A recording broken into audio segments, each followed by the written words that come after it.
بسم الله الرحمن الرحيم نحمده ونصلي ونسلم على رسوله الكريم أما بعد أعوذ بالله من الشيطان الرجيم بسم الله الرحمن الرحيم اليوم أكملت لكم دينكم وأتممت عليكم نعمتي ورضيت لكم الإسلام دينا صدق الله العظيم وصدق رسوله النبي الكريم الأمين قال الله تبارك وتعالى في شأن حبيبه إن الله وملائكته يصلون على النبي يا أيها الذين آمنوا صلوا عليه وسلموا تسليما الصلاة والسلام عليك يا سيدي يا رسول الله وعلى آلك وصحابك يا سيدي يا حبيب الله الصلاة والسلام عليك يا سيدي يا رسول الله وعلى آلك وصحابك يا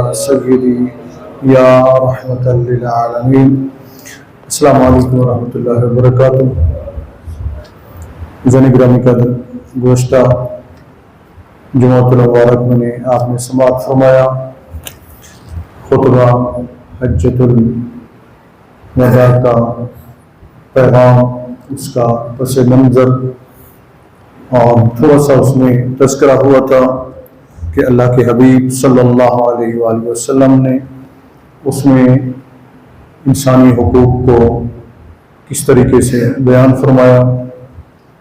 آج خطبہ حجۃ الوداع کی روشنی میں جو انسانی حقوق نبی کریم صلی اللہ علیہ وسلم نے بیان فرمائے، اس کا مختصراً تذکرہ ہوگا اس دعا کے ساتھ کہ اللہ تعالی ہمیں قرآن کریم اور نبی کریم صلی اللہ علیہ وسلم کی سیرت طیبہ کو عملی طور پر ہمیں اپنانے کی توفیق عطا فرمائے۔ اللہ تعالی ہمیں عملی مسلمان بننے کی توفیق عطا فرمائے۔ عزیزان گرامی قدر، کہ میں نے عرض کر دیا تھا کہ تاریخ انسانی میں جتنا حقوق انسانوں کو اسلام نے عطا کیے ہیں اتنا کسی نے بھی عطا نہیں کیے تھے۔ تھوڑا سا میں نے اس کا تذکرہ بھی کیا تھا،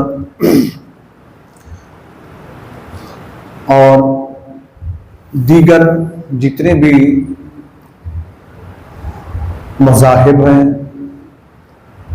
وہ آسمانی ہوں یا غیر آسمانی، کچھ مذاہب آسمانی ہیں کچھ غیر آسمانی ہیں، اور پھر جتنے تحریکیں چلیں، اللہ کا جو خالص پیغام تھا وہ تو الگ ایک بات ہے نا، لیکن جو تحریکیں چلیں جس کے بھی ماننے والے تھے، یہ میں نے عرض کر دیا تھا، ہر ایک کا الگ ایک نقطہ تھا جس پر وہ تحریک چلاتے، اور یہ بھی بات حقیقت ہے کہ جو بھی تحریک چلی وہ انسانی حقوق کا نام لے کر ہی چلی، انسانی حقوق سے ہٹ کر نہیں چلی۔ اسلام نے جو بنیاد رکھی وہ کسی ایک طبقے کے لیے نہیں، جیسا کہ سب کا آپ سن چکے ہیں، جتنے بھی تاریخیں اٹھیں چلیں وہ کسی ایک طبقے کے لیے ہوتی، کسی ایک قوم کے لیے ہوتی، کسی ایک قبیلے کے لیے ہوتی، کہ ہمارا قبیلہ طاقتور ہو جائے، ہماری قوم طاقتور ہو جائے، ہمارا طبقہ طاقتور ہو جائے، باقی سب جو ہے نا وہ غلام رہیں، ہمارے غلامی کرتے رہیں۔ یہ آج کی تاریخ نہیں ہے، شروع سے، جیسا کہ میں نے عرض کر دیا تھا، شروع سے یہ ذہنیت چلی آ رہی ہے کہ شروع سے یہ ذہنیت چلی آ رہی ہے کہ ہم دوسرے انسانوں کو اپنا غلام بنا رہے ہیں۔ پھر اس پر سب سے زیادہ جس نے کام کیا لوگوں کو غلام بنانے کا، جسے آج لوگ انسانی حقوق کا چیمپئن کہتے ہیں، مغرب، ٹھیک ہے نا جی؟ مغرب جو ہے یہ گزشتہ صدی کے نصف تک، ٹھیک ہے نا، 19ویں صدی کے نصف تک تقریباً وہاں غلامی عروج پر رہی ابھی تک، ٹھیک ہے نا، یعنی 19ویں صدی گزشتہ جو صدی ہے اس کے نصف تک غلامی عروج پر رہی، بلکہ ان کے جو مفکرین بڑے بڑے کہلاتے ہیں نا، جیسے ارسطو، بہت بڑا ایک مفکر کہلاتا ہے، اور اس طریقے سے دیگر جو ان کے کچھ نے تو یہ کہا کہ جی ہم انسانوں کو 2 حصوں میں تقسیم کر دیتے. یہ مغرب کی بات میں کر رہا ہوں، جو ذہنیت وہاں پائی جاتی ہے. اب چونکہ آ کے وہ مجبور ہو گئے ہیں، وہ کس وجہ سے ہوئے یہ بھی میں آگے عرض کر دیتا ہوں. وہاں سب سے پہلے تو انسانوں کو 2 حصوں میں تقسیم کر دیا گیا. ایک انسانوں کا طبقہ وہ رکھا گیا کہ جو آزاد ہے، جسے آزاد قرار دیا گیا کہ یہ آزاد ہیں، اور یہ جو آزاد ہیں انہیں ہی حکمرانی کا حق ہے. بس یعنی صاحب اختیار، صاحب اقتدار صرف یہ طبقہ ہوگا جسے ہم نے آزاد قرار دے دیا ہے. اس کے علاوہ کوئی بھی اقتدار میں نہیں آ سکتا، کوئی بھی عہدے میں نہیں آ سکتا، کوئی بھی طاقتور اپنے آپ کو نہیں سمجھتا. باقی جو دوسرا طبقہ تھا مغرب نے اسے، مثلا مغرب میں برطانیہ ہے، روم ہے، امریکہ ہے، دیگر جتنے یہ مغربی وہ سب کے سب ان میں یہ چیز رائج تھی. دوسرا جو طبقہ تھا وہ تھا غلاموں کا، اس کو غلاموں میں رکھا گیا. ایک تقسیم یہ تھی، اور دوسری تھی ارسطو کی، جس کو پھر بڑے لمبے عرصے تک چلایا گیا. 19ویں صدی تک مغرب نے اس کو چلایا، بڑے زور شور سے چلایا.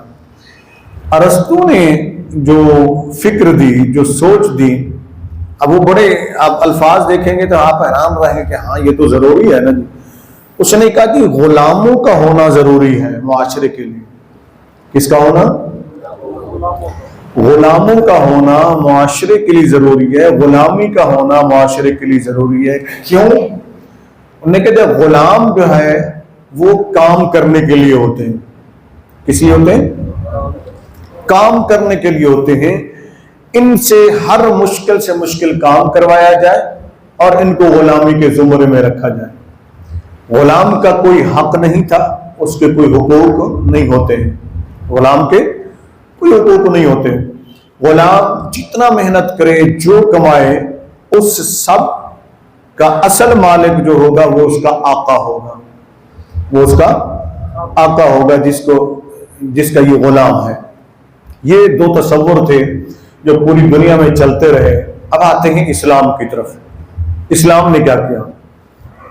عرب کے اندر بھی یہ رواج موجود تھا اسلام سے قبل، اور پھر اسلام کے بعد بھی کچھ عرصہ رہا، لیکن نبی کریم صلی اللہ علیہ وسلم نے اس کو آہستہ آہستہ ختم فرما دیا. وہ میں آپ کے سامنے رکھتا ہوں.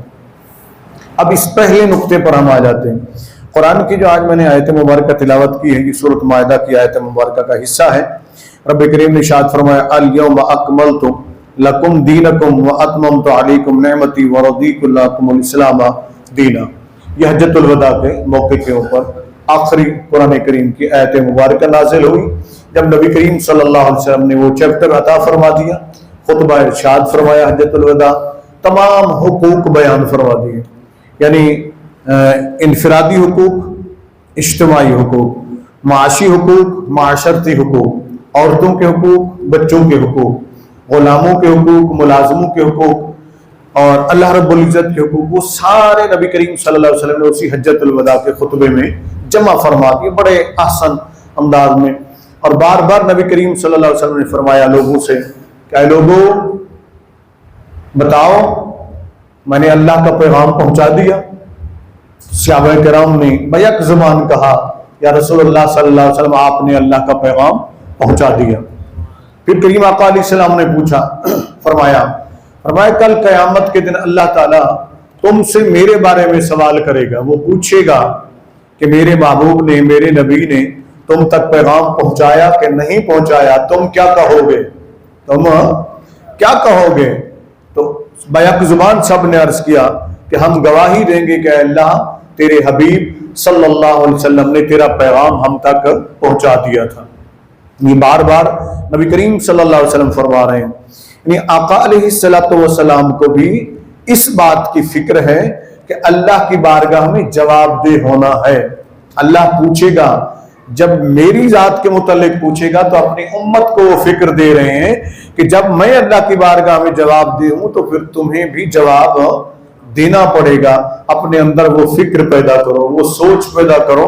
ایسے نہیں ہے کہ بس کھاؤ گے پیو گے مر جاؤ گے تم سے کچھ پوچھا نہیں جائے گا.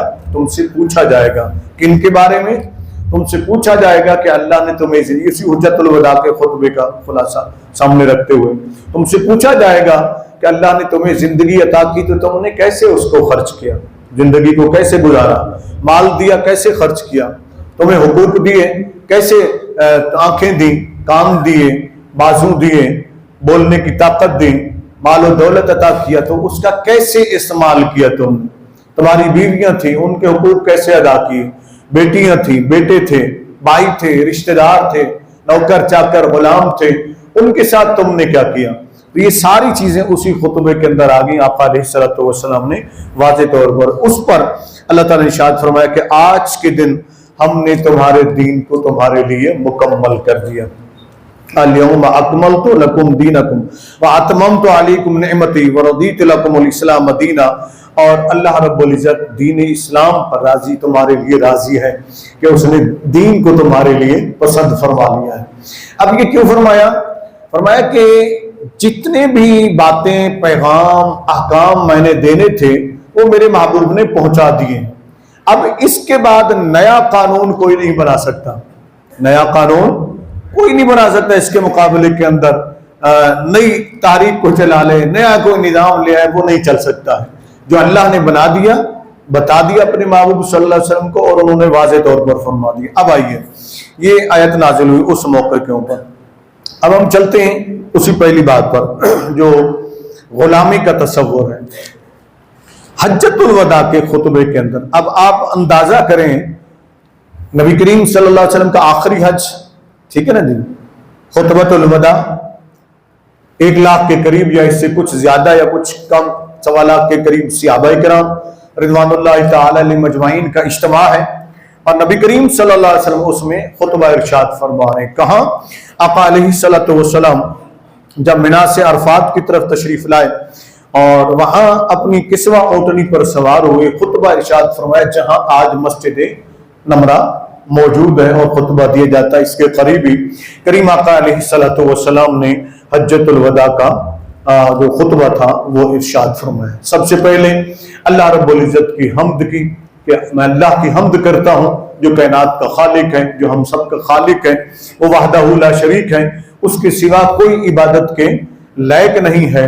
لوگوں میں تمہیں وصیت کرتا ہوں، میں تمہیں حکم دیتا ہوں تم نے اللہ کی عبادت کرنی ہے، اللہ کے سوا کسی کی عبادت نہیں کرنی. سب سے پہلے رسول اللہ صلی اللہ علیہ وسلم نے اللہ کی وحدانیت کو بیان فرمایا، اللہ کی معبودیت کو بیان فرمایا، اس کی حاکمیت کو بیان فرمایا کہ اللہ کے سوا کوئی حاکم نہیں ہے.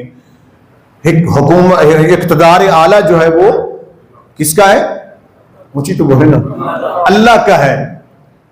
تم میں سے کوئی بھی اقتدار اعلیٰ کا مالک نہیں ہے. حکم چلے گا تو اسی کا چلے گا، نظام چلے گا تو اسی کا چلے گا. اسی سے ابتدا فرمائی اور آقا علیہ السلام نے خود ارشاد فرمایا میں اللہ کے نام سے ابتدا کر رہا ہوں، یہ خیر ہے، اسی خیر سے میں آج کے خطبے کا آغاز کر رہا ہوں اور تم سے گفتگو کر رہا ہوں. اے لوگو میری بات کو سنو.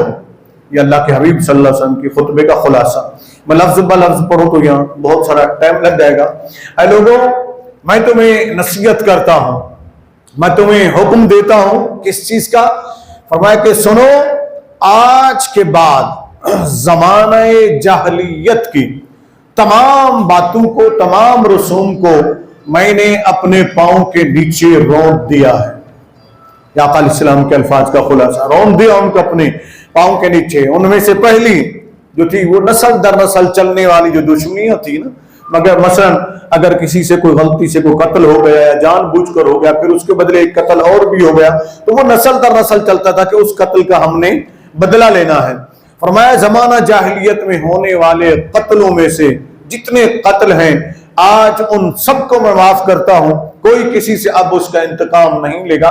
آغاز کہاں سے کیا؟ اللہ کے حبیب صلی اللہ علیہ وسلم نے. بڑا دلچسپ ہے خطبہ حجت الوداع. میں تو کہتا ہوں کہ مسلمان ممالک کی یونیورسٹیوں میں، کالجوں میں، اسکولوں میں اس کو باقاعدہ پڑھانا چاہیے، باقاعدہ پڑھانا چاہیے. مگر ہمارے جو اسکول ہیں، ہماری جو یونیورسٹیاں ہیں، ہمارے جو کالج ہیں، اور ماشاءاللہ تھوڑا سا معذرت کے ساتھ دینی اداروں سے بھی، ان سے بھی معذرت کے ساتھ، جو ہمارے دینی مدرسے وہاں بھی یہ نہیں پڑھایا جاتا، خطبہ حجۃ الوداع وہاں بھی نہیں پڑھایا جاتا، جبکہ ہمارا یہ دستور ہے، اسلام کا آئین سمجھ لیں ہے، جس کا تحفظ کرنا ہر مسلمان کے اوپر لازم ہے، جس پر عمل کرنا ہر مسلمان کے اوپر لازم ہے۔ ہمارے دینی ادارے، سیرت کہیں کا جگہ پڑھا دی جاتی، مگر باقاعدہ طور پر میری خواہش یہ ہے، میں نے بہت سے دوستوں کو اس پر پیغامات بھی دیے، بات بھی کی ان سے جو بڑے بڑے ادارے چلاتے ہیں، یونیورسٹیاں یا کالج ہیں، میں نے کہا یار ایسا کرو کہ تم رسول اللہ صلی اللہ علیہ وسلم کے خطبہ حجۃ الوداع کو اس میں لے آؤ، اپنے نصاب کے اندر شامل کرو، سبکن پڑھاؤ اپنے اسٹوڈنٹ کو، جب وہ پڑھ کر فارغ ہو تو انہیں پتا چلے کہ حقوق انسانی کے تحفظ کا اصل علمبردار کون ہے، اصل محافظ کون ہے، مغرب ہے یا اسلام ہے۔ جب یہ بتاؤ گے تو لوگوں کو پتا چلے گا۔ آج تو انگریز کا کتا مر جائے تو حقوق انسانی کا شور پڑ جاتا ہے، اور فلسطین کے اندر لاکھوں مسلمانوں کو ذبح کر دیا جائے تو وہاں کوئی بھی حقوق انسانی کی تنظیم آواز نہیں اٹھاتی، کوئی این جی اوز آواز نہیں اٹھاتی۔ ہم حیران ہیں۔ دیکھیں سندھ کے اندر ایک اونٹ، دیکھیں جانور پر ظلم کرنا، وہ جانور ہو یا انسان، اسلام نے منع کیا ہے، اقال اسلام نے سختی سے منع فرمایا، ہم اس کی تائید نہیں کرتے۔ جو اونٹ کے بارے میں شور چلا، اس کی ٹانگ کاٹ دی ایک وڈیرے نے، ٹھیک ہے نا، پورے میڈیا نے، پورے سوشل میڈیا نے، پوری دنیا نے شور مچا دیا کہ وہ یہ ایک اونٹ کی ٹانگ کاٹ دی گئی، زندہ اونٹ کی ٹانگ کاٹ دی گئی۔ تو اس وقت یہ میڈیا پاکستان کا دجالی میڈیا، کون سا میڈیا؟ بولے نا، ڈرے نہیں، پاکستان کا دجالی میڈیا جو یہودیوں کا ایجنٹ میڈیا ہے، اس سے کوئی پوچھے تمہیں وہ اونٹ کی کٹی ہوئی ٹانگ تو نظر آ گئی، مگر مسلمان فلسطین میں بچے کٹتے رہے تمہیں یاد نہ آئے؟ تمہارے ضمیر تک نہ جاگے؟ مردہ ضمیروں، بکنے والے لوگوں، ہر جگہ بک جاتے ہو، چند ٹکے جو تمہیں دے دے اس ٹکوں کے بدلے اپنی ماں بھی تم بیچ دیتے ہو، وہ قوم بن چکے ہو تم۔ اونٹ پر ظلم، اس کی مذمت ہونی چاہیے، اسلام اجازت نہیں دیتا، لیکن جب مسلمانوں کے بچے کٹ رہے تھے تب وہاں کسی کی رگ جاگی، کسی کی این جی اوز جاگی، کوئی حقوق انسانی کی تنظیم بولی کہ مسلمان فلسطین کے اندر بکری جانوروں کی طرح ذبح کیے جا رہے ہیں، انہیں مارا جا رہا ہے، انہیں کاٹا جا رہا ہے گاجر مولی کی طرح؟ اس وقت تو تم میں سے کوئی نہیں بولا۔ یہ وہ ظلم ہے جو مسلمانوں کو سمجھایا جاتا ہے کہ مسلمان جو حقوق کی بات نہیں کرتے ہیں۔ آئیے ذرا، پہلا حق غلامی کے بارے میں میں نے آپ کو بتا دیا، رسول اللہ صلی اللہ علیہ وسلم نے کیا فرمایا۔ نمبر ایک، جہاں آغاز کیا خطبہ اللہ کی حمد، پھر اس کے بعد جو پہلی بات رسول اللہ صلی اللہ علیہ وسلم نے فرمائی، وہ غلامی کی بات میں بتاتا ہوں آپ کو۔ رسول اللہ صلی اللہ علیہ وسلم نے فرمایا وہ خون جو زمانہ جاہلیت میں جن کا انتقام بدلہ لینا تھا، ان سب کو میں معاف کرتا ہوں، آغاز میں اپنے گھر سے کرتا ہوں۔ کہاں سے؟ اونچی بولے نا، اپنے گھر سے۔ یہ ہے وہ نقطہ جس کو یہ سمجھانے نہیں دیتے، اس قوم کو سمجھنے نہیں دیتے۔ احتساب کا نعرہ سب لگاتے ہیں، احتساب کیجئے جناب والا، پہلے چیف جسٹس سے شروع کیجئے، چیف آف آرمی اسٹاف سے شروع کیجئے، بڑے بڑے عہدیداروں سے شروع کیجئے، بڑے بڑے جرنیلوں، بڑے بڑے ججوں سے کیجئے، بڑے بڑے جگیرداروں سے کیجئے۔ آغاز کیجئے نا، آغاز کیجئے نا، پوچھئے ان سے کہ تنخواہ تمہاری 5 لاکھ ہے، اور یونیورسٹی امریکہ کے اندر یا برطانیہ کے اندر تمہارے 2-2 4-4 بچے پڑھتے ہیں، جن میں سے ہر ایک کی ماہانہ تنخواہ ماہانہ فیس 5 سے 10 لاکھ ہے، وہ کدھر سے آتی ہے؟ سرکار بتائیے تو صحیح نا، اس قوم کو بتائیے تو صحیح نا۔ مگر کوئی بتائے گا؟ پوچھی تو بولے نا، نہیں بتائے گا۔ پوچھو تو غدار ہو، سوال کرو تو غدار ہو، سوال کرو گے تو لٹکا دیے جاؤ گے، مروا دیے جاؤ گے، پھانسی چڑھا دیے جاؤ گے، جیلوں میں ڈال دیے جاؤ گے، اغوا کر لیے جاؤ گے، تمہیں مسنگ پرسن میں شامل کر لیا جائے گا۔ گم ہو گئے جی، گم شدہ ہو گئے، کون لے گیا؟ کوئی بتانے والا، کوئی جرات بھی نہیں کرتا ہے۔ اب ذرا سنیے اللہ کے حبیب صلی اللہ علیہ وسلم نے کیا فرمایا۔ فرمایا آج آغاز کرتا ہوں اس سے، ابن ربیہ بن حارث بن عبد المطلب جو حضرت عبد المطلب کے بیٹے تھے حضرت حارث، ان کے بیٹے تھے ربیعہ، ان کا ایک بیٹا تھا جو ایک قبیلے کے اندر پرورش پا رہا تھا، دودھ کے اوپر پل رہا تھا، جسے بچوں کو لے جاتے تھے، پرورش تھی اس کی، وہاں پہ تھا زمانہ رضاعت کے اندر، وہاں قبیلہ حذیل بن بکر نے اس بچے کو قتل کر دیا۔ اب بنی عبد المطلب جو تھے انہوں نے انتقام لینا تھا ان سے۔ اللہ کے حبیب صلی اللہ علیہ وسلم نے فرمایا کہ آج میں اس کو معاف کرنے کا اعلان کرتا ہوں، میں اس کو معاف کرتا ہوں، آج کے بعد کوئی کسی سے بدلہ نہیں لے گا۔ دوسری بات، اللہ کے رسول صلی اللہ علیہ وسلم نے فرمایا کہ سود کو میں ہمیشہ کے لیے حرام قرار دیتا ہوں۔ کیا بولے تو صحیح نا، سود کو ہمیشہ کے لیے حرام قرار دیتا ہوں۔ جو دے چکے تھے اللہ نے انہیں معاف کر دیا، لیکن اب کوئی سود وصول نہیں کرے گا، اپنی اصل رقم واپس لے لے گا، اس کے لینے کا حقدار ہوگا۔ سود لینے کا حقدار، پرافٹ لینے کا حقدار، منافع لینے کا حقدار نہیں ہوگا۔ اس معاف کرنے کا آغاز میں اپنے گھر سے کرتا ہوں۔ دنیا کے منصف ہو کہاں ہو، آؤ تو صحیح، ذرا سامنے تو آؤ نا، میری آقا صلی اللہ علیہ وسلم کو سامنے رکھو، اور خود کو بھی دعوے بڑے بڑے کرتے ہو۔ اللہ کے حبیب صلی اللہ علیہ وسلم نے فرمایا کہ میں اپنے گھر سے آغاز کرتا ہوں۔ عباس بن عبد المطلب رضی اللہ عنہ، جو نبی کریم صلی اللہ علیہ وسلم کے چچا تھے، زمانہ جاہلیت میں انہوں نے بہت سمال لوگوں کو سود پہ دیا ہوا، تو سود چلتا تھا، اسلام تو ابھی آیا نہیں تھا، سود کے اوپر لوگ چلاتے تھے، لوگوں کو اپنا ہمیشہ ذریعہ روزگار ان کا بنا ہوا تھا، کسی کو کچھ دے دیا، کسی کو کچھ دے دیا، اس سے سود لے رہے ہیں۔ تو فرمایا آج آغاز یہاں سے کرتا ہوں۔ پہلا قتل معاف کیا اپنے خاندان کا، کس کا؟ اپنے خاندان کا۔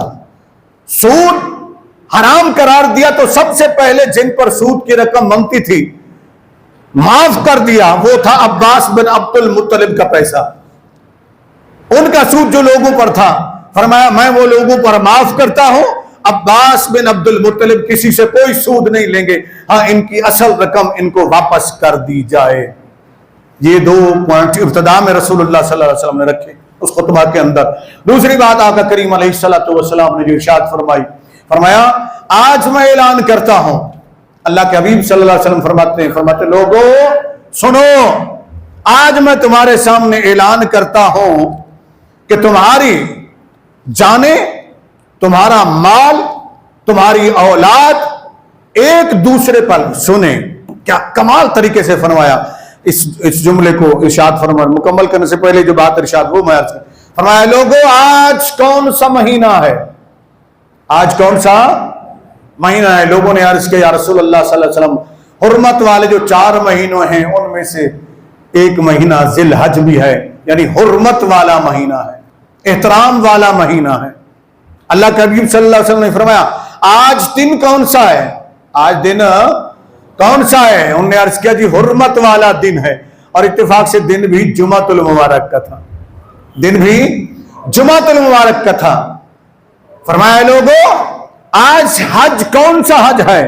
لوگوں نے عرض کیا یا رسول اللہ حج اکبر ہے، جمعہ کے دن جو حج آئے تو وہ حج اکبر کہلاتا ہے، تو حج اکبر ہے، حرمت کا دن ہے، احترام والا دن ہے۔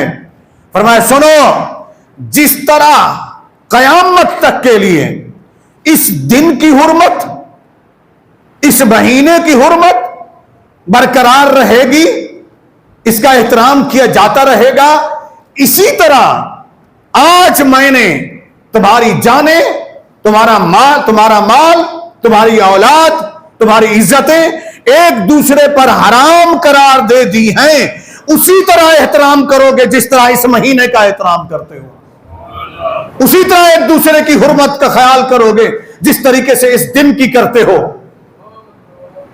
اب سوال یہ ہے کہ مسلمان ایمان تو اس پر رکھتا ہے، کتنے مسلمان ہیں جو ایک دوسرے کی عزت کی حرمت کا خیال رکھتے ہیں، ایک دوسرے کے گھر کی حرمت کا خیال رکھتے ہیں، ایک دوسرے کی ذات کی حرمت کا خیال رکھتے ہیں؟ یا اللہ کے حبیب صلی اللہ علیہ وسلم نے فرمایا قیامت تک کے لیے میں نے تمہاری جانیں، مال، اولاد، عزت ایک دوسرے پر حرام قرار دے دی ہے، ایک دوسرے پر حرام قرار دے دی، یعنی اس کے اندر کوئی زیادتی نہیں کرے گا، کوئی دخل اندازی نہیں کرے گا، ایک دوسرے کی عزت کا تحفظ کرو گے، ایک دوسرے کے حقوق کا تحفظ کرو گے، ایک دوسرے کا ساتھ دو گے۔ اللہ کے حبیب صلی اللہ علیہ وسلم آگے چلے، کریم آقا علیہ السلام نے فرمایا لوگو سنو، کیا میں نے تمہیں اللہ کا پیغام، پھر سوال کیا، تقریباً ایک پیراگراف آقا علیہ السلام ارشاد فرماتے، حقوق بیان فرماتے، پھر آقا علیہ السلام مخاطب فرماتے اے میرے صحابہ بتاؤ کیا میں نے تمہیں اللہ کا پیغام پہنچا دیا؟ اے لوگوں بتاؤ کیا میں نے تمہیں اللہ کا پیغام پہنچا دیا؟ بار بار کیوں فرما رہے ہیں؟ تاکہ لوگ اقرار کر لیں کہ اللہ کے رسول صلی اللہ علیہ وسلم نے اللہ کا پیغام پہنچا دیا ہے، اللہ کا پیغام پہنچا دیا۔ فرمایا سنو میں تمہیں کہتا ہوں اللہ کی عبادت کا خیال رکھنا، اس کے حقوق کا خیال رکھنا، نماز ادا کرنا، روزے ادا کرنا، زکوٰۃ دینا، حج کرنا، اللہ کے جتنے حقوق ہیں ان کی پابندی کرنا۔ سنو لوگوں میں تمہیں کہتا ہوں، آج تمہیں نصیحت کرتا ہوں اپنی عورتوں کے بارے میں۔ دنیا کہتی ہے کہ کون عورتوں کے حقوق کا محافظ ہے، آؤ سنو تو صحیح نا۔ حجۃ الوداع ہے، 1,24,000 یا 25,000 سکموں پہ صحابہ کرام کا جم غفیر ہے، وہاں موجود ہیں، حج کا موقع ہے، اور یہ خطبہ حج ہے۔ حجۃ الوداع اس لیے اس کو کہتے ہیں کہ آخری آقا علیہ السلام کا آخری حج تھا، اس کے بعد نبی کریم صلی اللہ علیہ وسلم نے حج نہیں فرمایا، یہ خطبہ بھی آخری تھا، اس لیے اس کو خطبہ حجۃ الوداع کہا جاتا ہے۔ اور اسلام کا جو دستوری آئین ہے وہ خطبہ حجۃ الوداع ہے، جو کریم آقا علیہ السلام نے اس سے پہلے دستور مدینہ بھی عطا فرمایا، فتح مکہ کے اوپر بھی وہ میں عرض کر چکا ہوں۔ کریم آقا علیہ السلام نے فرمایا دیکھیے ذرا اس موقع کے اوپر اللہ کے حبیب صلی اللہ علیہ وسلم فرما رہے ہیں کہ میں تمہیں نصیحت کرتا ہوں، اوصیکم تمہیں وصیت کرتا ہوں، سنو عورتوں کا خیال رکھنا، ان کے حقوق کا خیال رکھنا، وہ اللہ کی طرف سے تمہارے ذمے ہیں، اللہ کی طرف سے تمہارے ذمے ہیں۔ تم نے اللہ کا نام لے کر، اللہ کے کلمات پڑھ کر ان کو اپنے نکاح میں لیا ہے، ان کا فرض تم پر جائز قرار ہوا، اللہ کا کلام لے کر، اللہ کا نام لے کر تم نے نکاح کیا، ان کا تحفظ کرنا تمہاری ذمہ داری ہے۔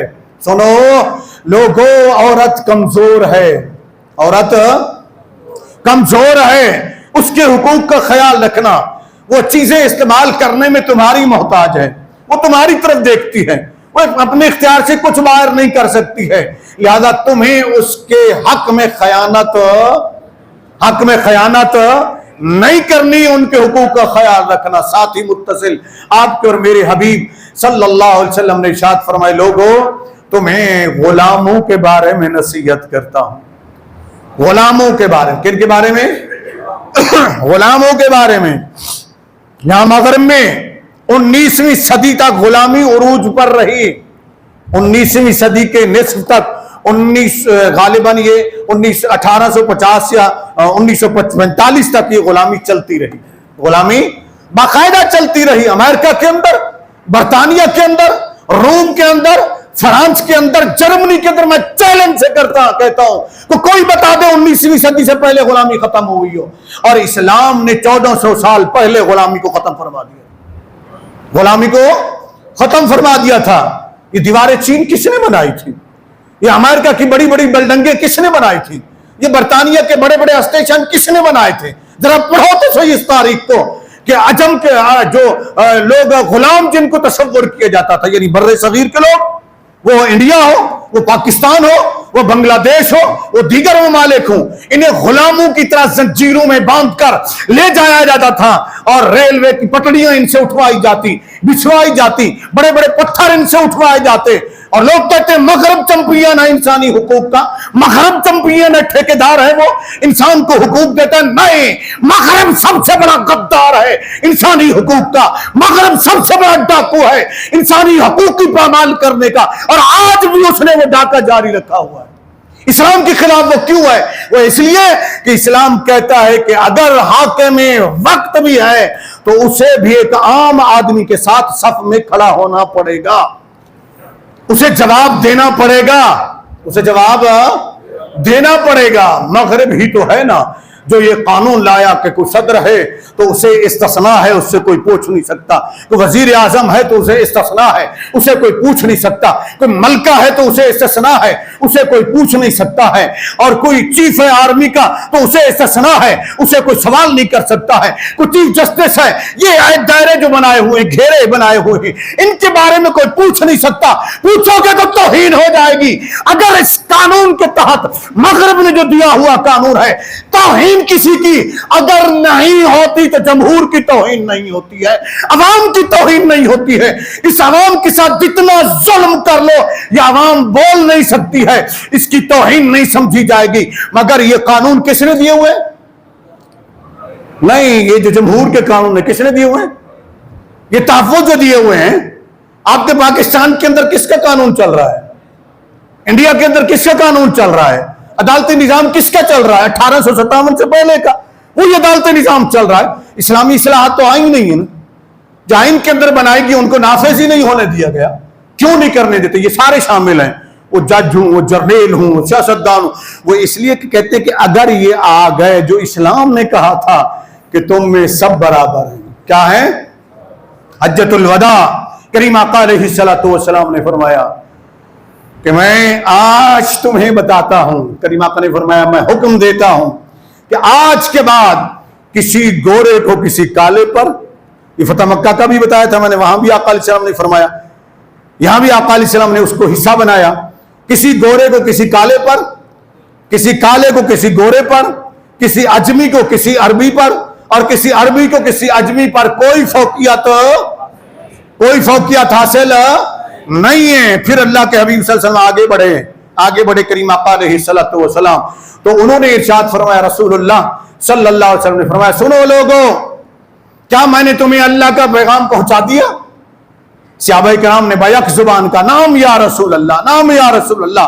اللہ کے رسول صلی اللہ علیہ وسلم, ہاں آپ نے اللہ کا پیغام پہنچا دیا ہے, آپ نے اللہ کا پیغام پہنچا دیا. فرمایا سنو, میں تمہیں نصیحت کرتا ہوں بیٹیوں کے بارے میں, میں تمہیں حکم دیتا ہوں بیٹیوں کا خیال رکھنا. اب بیٹیوں کی وراثت کی بات سن, جاگا آقا علیہ السلام نے فرمایا نا, بیٹیاں بھی اسی طرح وراثت میں شریک ہیں جس طریقے سے بیٹا ہے, جس طریقے سے بیٹا ہے. یہ حق کس نے دیا ہے عورت کو؟ سب سے پہلے اونچی بول دیں, ڈرے نہیں, بلا خوف بولیں. میں چیلنج کرتا ہوں, مغرب میں قانون دکھا دو مجھے, آئین کوئی مثال دکھا دو. مغرب سب سے بڑا چمپئن ہے نا عورتوں کے حقوق کا. وہاں بھی بیٹی کو وراثت میں شراکت دار نہیں سمجھا جاتا تھا 1955 تک. کب تک؟ تقریباً 1955 تک وہ وراثت میں شامل نہیں ہوتی تھی, نہ وہ وراثت لے سکتی تھی. عورت ایک جنسی سکون کے لیے اس کو صرف استعمال کیا جاتا تھا, بس اس کے علاوہ عورت کی کوئی حیثیت نہیں تھی. آج کچھ حقوق دیے گئے, وہ کس وجہ سے؟ اسلام کے جو حقوق ہیں, جب کوئی ان کو پڑھتا ہے تو وہ حیران رہ جاتا ہے کہ اسلام تو اتنا تحفظ دیتا ہے. اس وجہ سے, یہ بنیادی وجہ تھی. مغرب میں اسلام تیزی سے پھیل رہا تھا, مسلمانوں کے جو موجودہ ہیں ان کے کردار کی وجہ سے نہیں. ہمارے کردار تو بے گزرے ہیں, لوگ ہمیں دیکھ کر کہتے ہیں, جو نئے نئے مسلمان ہوتے ہیں, میری کئی سے ملاقات, وہ کہتے ہیں یہ مسلمان ہیں, ان کو دیکھ کر ہم مسلمان ہوئے. نہیں, وہ کہتے ہیں کہ ہم مسلمان ہوئے ہیں جو اسلام نے صحیح حقوق دیے ہیں, انہیں دیکھ کر. جو عورتیں مسلمان ہو رہی ہیں, جو پڑھی لکھی خواتین ہیں, وہ کہتے ہیں اسلام نے جو تحفظ حقوق دیے ہیں ہم ان کو پڑھ کر مسلمان ہو رہے ہیں. کہ مغرب تو آج ہی باتیں کرنا شروع ہوا ہے, اسلام نے تو 1400 سال پہلے بتا دیا تھا. اللہ کے حبیب صلی اللہ علیہ وسلم نے فرمایا, میں تمہیں بیٹیوں کے بارے میں نصیحت کرتا ہوں, ان کو ان کے حق سے محروم نہ کرنا, ان کے حقوق کا خیال کرنا. اب آئیے ذرا یہ 3-4 باتیں ان کو ہم اجتماعی سطح پر لے لیں. تو کریم آقا علیہ الصلوۃ والسلام نے جو معاشرے میں بات ارشاد فرمائی غلامی کے خلاف, آقا علیہ الصلوۃ والسلام کے صحابہ کرام رضوان اللہ تعالی علیہم اجمعین نے اس کو عملی طور پر عملی جامہ پہنا کر دکھایا. جہاں بھی کوئی غلام نظر آتا اسے خریدتے اور اسے آزاد فرما دیتے, اسے آزاد کر دیتے. یہ تاریخ بھری پڑی ہے اسلام کی. پھر میں نے آپ کے سامنے, اچھا ہاں, خطبہ حجۃ الوداع کے اندر ایک جملہ اور بھی ایڈ کر لینا. کریم آقا علیہ الصلوۃ والسلام نے ارشاد فرمایا, سنو, اگر یہاں تو بات ہو رہی ہے نا غلام کا تصور ہی نہیں ہو سکتا تو وہ سوچے کہ میں کسی اعلیٰ عہدے پر چلا جاؤں گا. مغرب کے اندر بھی، برے صغیر کے اندر بھی یہ تصور بھی نہیں تھا. اللہ کے حبیب صلی اللہ علیہ وسلم نے فرمایا اگر غلام قابلیت رکھتا ہو اور وہ تمہارا امیر بن جائے. یہ جملہ حجۃ الوداع کا غور سے سنیں. کریم آقا علیہ السلام نے فرمایا اگر وہ تمہارا امیر بن جائے، اگرچہ وہ ٹھکنے ناک والا ہو، ٹھکنے ناک والا یعنی پھسی ہوئی اس کی ناک ہو، اور وہ حبشیون نسل ہو، اور وہ شکل سے بھی خوبصورت نہ ہو، نسل در نسل غلام بھی ہو، اسلام کے دامن میں آ جائے اور وہ تمہارا امیر بن جائے. کیا بن جائے؟ تمہارا امیر بن جائے تو تم پر واجب ہے کہ اس کی اطاعت کرو، تم پر لازم ہے کہ اس کی اطاعت کرو. یہ اسلام ہے جو حقوق دیتا ہے انسانیت کو. یہ وہ حجۃ الوداع کا خطبہ ہے جس کا خلاصہ میں نے آپ کے سامنے رکھا. اللہ کے حبیب صلی اللہ علیہ وسلم نے ایک غلام کے بارے میں بھی فرمایا. اچھا برے صغیر کے جو سبکتگین بڑا مشہور حاکم گزرا، یہ کون تھا جی؟ بولے نا. آپ کے برے صغیر میں حکومت کی ہمیں اس کا بھی پتہ نہیں. یہ بھی غلام تھا. کیا تھا؟ غلام تھا. غلام زیادہ تھا. ایک غلام تھا، غلام کا بیٹا تھا، لیکن برے صغیر کا پوری دنیا کی جو مسلمانوں کی حکومت تھی اس میں یہ خلیفہ بنا، اس میں یہ حاکم بنا، اور سب نے اس کی اطاعت کی. سب نے اس کی اطاعت کی. اسی طرح دیگر بے شمار مثالیں موجود ہیں جو غلام تھے، غلاموں کے بیٹے تھے، مگر وہ حاکم بنے اور سب مسلمانوں نے ان کی اطاعت کی. کس بنیاد پر؟ کہ اللہ کے حبیب صلی اللہ علیہ وسلم نے فیصلہ فرما دیا تھا کہ کسی کو کسی پر کوئی فوقیت حاصل نہیں ہے سوائے تقویٰ کے. جو صاحب تقویٰ ہوگا اس کو اللہ رب العزت کے وہاں زیادہ مقام و مرتبہ ملے گا، اس کی عزت زیادہ ہوگی. یہاں تو ہر بندہ کر خانہ ہے، ہر بندہ کہتا ہے میں بڑا ہوں. تو خطبہ حجۃ الوداع رسول اللہ صلی اللہ علیہ وسلم نے. اب اگلی بات آتی بچیوں کی. کیوں بات آقا علیہ السلام نے نصیحت فرمائی کہ بچیوں کا خیال رکھنا، عورتوں کا خیال رکھنا. یا آقا علیہ السلام نے بار بار ارشاد فرمایا. دیکھیں اسلام سے قبل بیٹیوں کو زندہ دفن کر دیا جاتا تھا. کیا آج بھی مکے کے اندر آپ جائیں نا تو وہ جگہ موجود ہے. جن دوستوں کا اگر ذہن گیا ہو یا کسی نے بتایا ہو، آپ جبل کعبہ روڈ پر جب چلیں گے نا، جبل کعبہ روڈ پہ، تو یہ جبل کعبہ روڈ ایسے سامنے بڑا روڈ نکل رہا ہے، اس کے درمیان میں جگہ ہے اور پھر ساتھ چھوٹا بازار، ایک بازار ہے سیدھا، یہ جبل کعبہ روڈ کہلاتا ہے. اس بازار کے درمیان میں اس طرف والی جو جبل کعبہ روڈ کے اوپر بلڈنگیں کھڑی ہوئی ہیں ساری سیدھی، آپ کعبۃ اللہ سے جب آپ نکلتے ہیں تو نکلتے ہوئے جب آپ وہاں جاتے ہیں جبل کعبہ روڈ اور اس بازار کے اندر اس طرف آپ گنے 1 2 3 4 بلڈنگیں چھوڑ دی. 5ویں جگہ یہ کافی وسیع جگہ ہے، میدان سا ہے، اندر 4 دیواری دی ہوئی، وہ ابھی تک بھی وہ خالی پڑا ہوا ہے. کیا پڑا ہوا ہے؟ خالی پڑا. اس سے آگے پھر بلڈنگیں شروع ہو جاتی ہیں، اس طرف بھی لیکن وہ درمیان ہے. یہ وہ جگہ تھی جہاں پر بچیوں کو زندہ دفن کیا جاتا تھا، جس کے بارے میں قرآن کریم نے فرمایا وَإِذَا الْمَوْءُودَةُ سُئِلَتْ بِأَيِّ ذَنبٍ قُتِلَتْ. ٹھیک ہے نا، یہ قرآن کریم کے اندر ہے. موعودہ قرار دیا گیا. وہ واعد جو بچی کو دفن کرتا تھا زندہ، اس کو واعد کہتے تھے، اور جس بچی کو زندہ دفن کیا جاتا اس کو ویدہ یا ویدتن یا موعودہ کہا جاتا تھا، کہ ان کو دفن کر دیا گیا، زندہ دفن کر دیا. اس کے طریقے کیا تھے؟ 2 طریقے تھے. ایک تو پہلے سے وہاں بڑے ہوئے کنویں موجود تھے، باپ بچی کو لے جاتا اور وہاں جا کر دھکا دے دیتا، اس کنویں کے اندر وہ گر جاتے اور وہ اس سے نکل نہیں سکتی تھی، مر جاتی آوازیں دے دے کر. اور دوسرا طریقہ یہ تھا کہ قبر کھودتے، گڑھا کھودتے، کھودنے کے بعد اس بچی کو اس گڑھے کے اندر کھڑا کرتے اور اوپر سے مٹی ڈالنا شروع کر دیتے، اور وہ زندہ چیخیں مارتی رہتی اور وہاں دفن ہو جاتی، مر جاتی. رب نے فرمایا وَإِذَا الْمَوْءُودَةُ سُئِلَتْ بِأَيِّ ذَنبٍ قُتِلَتْ. وہ موعودہ بچیاں سوال کریں گی، پوچھیں گی قیامت کے دن کہ ہمارا جرم کیا تھا، ہمیں کیوں قتل کر دیا جاتا تھا، ہمیں کیوں دفن کر دیا جاتا تھا. اللہ کے حبیب صلی اللہ علیہ وسلم نے ایسے نہیں فرمایا کہ بچیوں کا خیال رکھنا. یہ آقا علیہ السلام کے سامنے واقعات لوگوں نے بیان کیے. یہاں حضرت قیس بن تمیم رضی اللہ تعالیٰ عنہ جب ایمان لے آئے تو انہوں نے اپنا واقعہ بتایا. اللہ کے رسول صلی اللہ علیہ وسلم کو فرمایا کہ میں نے کریم آقا علیہ السلام کو بتایا کہ یا رسول اللہ صلی اللہ علیہ وسلم آپ وہ کب کی بات کر رہے ہیں، اب ذرا غور سے سنیے گا. وہ کہتے ہیں میں رسول اللہ صلی اللہ علیہ وسلم کی بارگاہ میں گیا تو میں نے دیکھا کہ ایک چھوٹی بچی ہے، رسول اللہ صلی اللہ علیہ وسلم نے اسے گود میں اپنی بٹھایا ہوا، اپنی ران کے اوپر بٹھایا ہوا، چھوٹی سی بچی ہے، اور اس کو پیار فرما رہے اور اس کو لقمے توڑ توڑ کر چبا چبا کر کھلا رہے ہیں۔ تو میں نے جا کر اعتراض کیا، میں نے کہا اے اللہ کے رسول صلی اللہ علیہ وسلم، یہ کون سی بلا ہے؟ یعنی وہ بچیوں کو بلا سمجھتے تھے، مصیبت سمجھتے تھے، یہ کون سی بلا ہے جس کو آپ نے گود میں اٹھا رکھا ہے؟ اللہ کے رسول صلی اللہ علیہ وسلم کی آنکھوں میں آنسو آ گئے، فرمایا او بھلے آدمی، تو اللہ کی نعمت کو، اللہ کی رحمت کو بلا کہتا ہے؟ یہ بیٹی ہے، اسے اللہ کی رحمت کہتے ہیں، اسے اللہ کی رحمت کہتے ہیں۔ قیس بن تمیمی کہتے ہیں کہ میں رو پڑا، میں نے اس کے اللہ کے رسول یہ چیز تو ہمیں پتہ نہیں تھی، تو آقا علیہ السلام نے فرمایا تو رویا کیوں؟ عرض کیا آقا میں بتاؤں گا آپ سن نہیں پائیں گے، فرمایا بتا میں سنوں گا تاکہ لوگوں کو پتا چلے کہ حقیقت کیا تھی اور اسلام نے آ کر کیا عزت دی ہے۔ اس نے عرض کیا اللہ کے رسول میری 10 بیٹیاں ہوئیں اور 10 کی 10 کو میں نے یکے بعد زمین میں زندہ دفن کر دیا، زندہ دفن کر دیا۔ اور آخری کی بات جب اس نے بتائی رسول اللہ رو پڑے، صحابہ نے روکا بس کر تو بیان نہ کر، اللہ کے رسول کو تو نے رلا دیا صلی اللہ علیہ وسلم۔ رسول اللہ صلی اللہ علیہ وسلم نے آنسو پوچھے اور صحابہ کو فرمایا رکو، اسے بیان کرنے دو، اسے بتانے دو، جو سابقہ گناہ تھے وہ تو معاف ہو چکے، لیکن اسے بتانے تو دو تاکہ آنے والی میری امت سمجھ سکے، میری امت کی بیٹیاں سمجھ سکیں، میری امت کی عورت سمجھ سکے کہ عورت کو عزت دی ہے تو کس نے، احترام دیا ہے تو کس نے، اس کے حقوق رکھے ہیں تو کس نے، اس کے قدموں میں جنت رکھی ہے تو کس نے، تاکہ عورت اپنی عزت کا تحفظ کر سکے، وہ کسی کم ظرفی کا شکار نہ ہو جائے۔ سنو اسے بتانے دو۔